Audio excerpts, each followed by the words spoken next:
RTC కార్మికుల సమ్మె ఉదయం నుండి నిర్విఘ్నంగా కొనసాగుతుంది. మనతో పాటు మాట్లాడడానికి ఒక ఆర్టీసీ కార్మికుడు ఉన్నాడు. ఆర్టీసీలో పనిచేసే కార్మికుల పని భారం ఎలా ఉంటుంది, వాళ్ళ సమస్యలు ఎలా ఉంటాయని తెలుసుకునే ప్రయత్నం అయితే చేద్దాం. అన్నగారు నమస్తే, మీ పేరు చెప్పండి.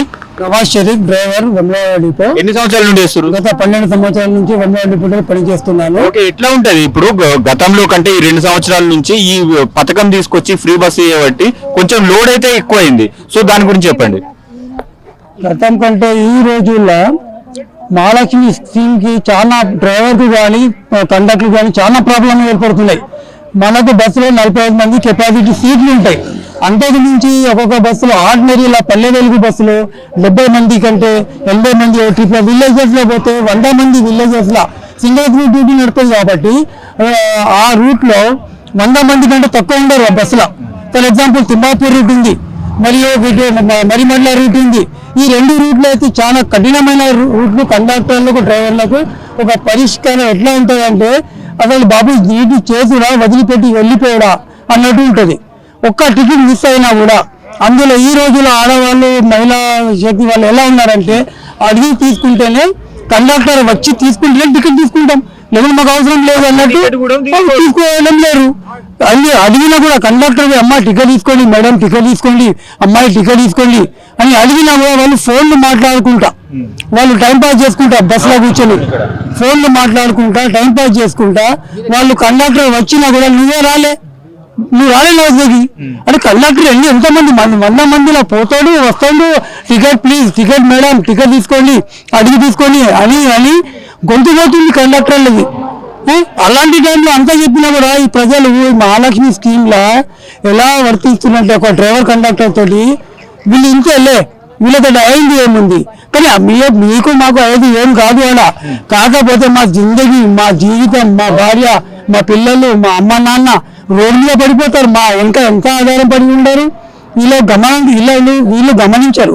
కాబట్టి అన్ని పరిష్కారం మేమే చూసుకోవాలి అన్నట్టు మేమే ప్రతి దానికి ముందడుగు వేసుకుంటూ భరించుకుంటూ పని భారమైనా కూడా ఓటీలు చేశారు. ఓటీలు 2 గంటలు ఓటీ పెట్టారు. గతంలో 50,000 మంది కార్మికులు ఉండి, డ్రైవర్ కండక్టర్ ఉండి, ఈ రోజు 20,000 దాకా రిటైర్ అయ్యారు. ఓన్లీ 30,000 మందితోటి సేమ్ కిలోమీటర్, అవే 36 లక్షల కిలోమీటర్ డైలీ రన్నింగ్ అవుతున్నాయి. ఏం కిలోమీటర్ తగ్గలే, దినం కిలోమీటర్ పెరుగుతుంది తప్ప తగ్గుడైతే లేదు. డ్రైవర్లు పెరుగుతున్నాయి, పని భారం పెరుగుతుంది. మళ్ళీ డ్రైవర్లకు కూడా అసలు ఎగ్జాంపుల్ టీమ్ డ్రైవర్లకు కూడా పని భారం పెరిగింది. ఎందుకంటే వాళ్ళు కూడా టికెట్ తీసుకుంటూ బండి నడుపుకోవాలి, చూసుకోవాలి. బస్సులో కూడా చాలా మంది కెపాసిటీ ఉంటారు. కాకపోతే మహాలక్ష్మి స్కీమ్ దాంట్లో వర్తించదు కాబట్టి కొంచెం టీమ్ డ్రైవర్లకు వెసులుబాటుగా అనిపిస్తుంది. ఓ టైంలో అది కూడా బాగానే ఉంది, అలాంటిది ఏం లేదు.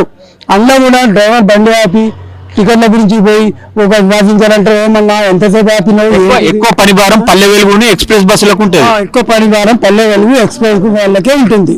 కానీ దయచేసి మళ్ళీ టీటీఎల్ చెకింగ్ అయినప్పుడు ఒక mistake, not collector, not issue అని ఇస్తారు. వాళ్ళు అంతమందిలో కొంచెం వేలు కూడా కొంచెం మిస్టేక్ అయ్యి కొంచెం బటన్ పడ్డాయి అనుకో, ఎలక్ట్రికల్ మిషన్స్ ఉన్నాయి, స్పాట్ లో టికెట్ వెళ్ళిపోతుంది. అది ఆ కండక్టర్ గమనించాక ఇచ్చేస్తుండ్రు. అది కలెక్టర్ కేసా, నాట్ కలెక్టర్ కేసా అని గమనించాక కొంచెం కూడా చిన్న కేసుకి పెద్దగా చేసి మెమోలు ఇచ్చుడు, చార్జ్ షీట్లు ఇచ్చుడు, డిపిఎస్ పెరిపెట్టుడు, ఇలాగా మా మనిషికి ఎంత బాగా చేస్తున్నారంటే ఈ చెప్పినంత వేసినా కూడా ఏడుపు ఆగుతలేదు.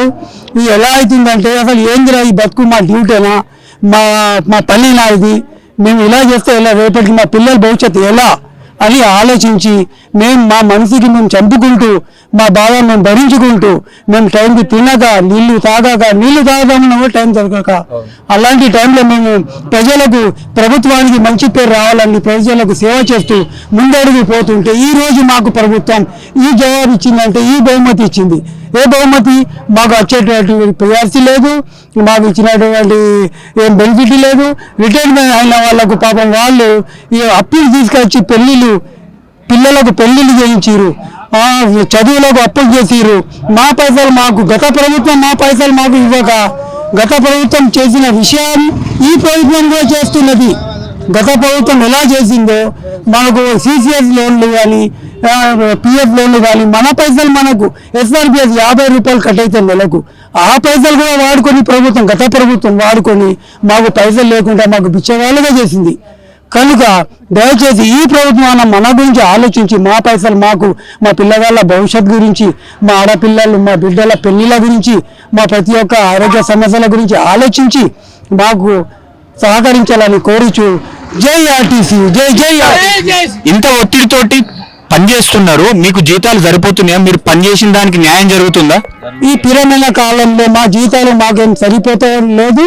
కాకపోతే ఏదో మేము ఎటు ఏం చేయక సిగ్గుతోటి శరంతోటి ఎవరికి చెప్పుకోకుండా మా ఇచ్చి మేమే ఏదో బాధపడుకుంటూ చలో దేవుడిచ్చింది కోరిక ఇంతే కావచ్చు, దేవుడిచ్చిన హిందువులని బరకతిస్తాడు దేవుడు అని మేము ఆలోచించుకుంటే చేస్తున్నాం తప్ప ఇది మా కృషి కొద్ది కాదు. మేము ఎన్నటికైనా కూడా ప్రభుత్వం సహకరిస్తే సంతోషంగా ఉంటాం.